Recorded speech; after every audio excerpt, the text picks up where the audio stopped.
প্রশাসন আমাদের কথায় উঠবে বলা জামায়াত নেতা শাহজাহান চৌধুরীকে কারণ দর্শানোর নোটিশ। বিস্তারিত সংবাদ। প্রশাসন নিয়ে বিতর্কিত বক্তব্যের জেরে জামায়াতে ইসলামীর কেন্দ্রীয় কর্মপরিষদের সদস্য ও সাবেক সংসদ সদস্য শাহজাহান চৌধুরীকে শোকজ কারণ দর্শানোর নোটিশ করেছে জামায়াতে ইসলামী। আগামী 7 দিনের মধ্যে তাকে নোটিশের জবাব দিতে বলা হয়েছে। এর মধ্যে সন্তোষজনক জবাব না পেলে তার বিরুদ্ধে দলীয় গঠনতন্ত্র ও শৃঙ্খলাবিধি অনুযায়ী পরবর্তী সিদ্ধান্ত নেওয়া হবে।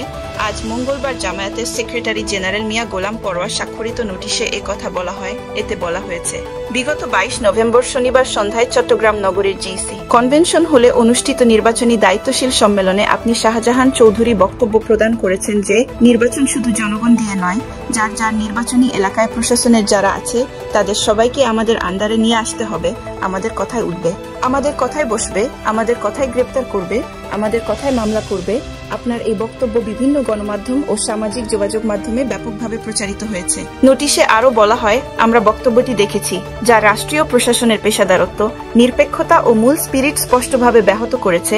আমরা মনে করি প্রশাসন পূর্ণ পেশাদারত্বের সঙ্গে তাদের দায়িত্ব পালন করবে। এখানে আমাদের হস্তক্ষেপের কোনো সুযোগ নেই। এর আগেও বিভিন্ন সময়ে শাহজাহান চৌধুরী সাংগঠনিক ভাবমর্যাদা ক্ষুণ্ণকারী ও শৃঙ্খলা বিরোধী বিভিন্ন বক্তব্য রেখেছেন বলে নোটিশে উল্লেখ করা হয়। এতে বলা হয়, আপনাকে কয়েকবার সতর্ক করা হয়েছে ও পরামর্শ দেওয়া হয়েছে।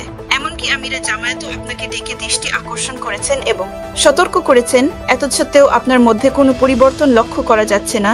শাহজাহান চৌধুরীর বক্তব্যের পর প্রশাসনের বিভিন্ন স্তর থেকে নিন্দা ও উদ্বেগ জানানোর পাশাপাশি কূটনৈতিক মহল থেকে সরাসরি প্রতিক্রিয়া ব্যক্ত করা হয়েছে উল্লেখ করে নোটিশে বলা হয়।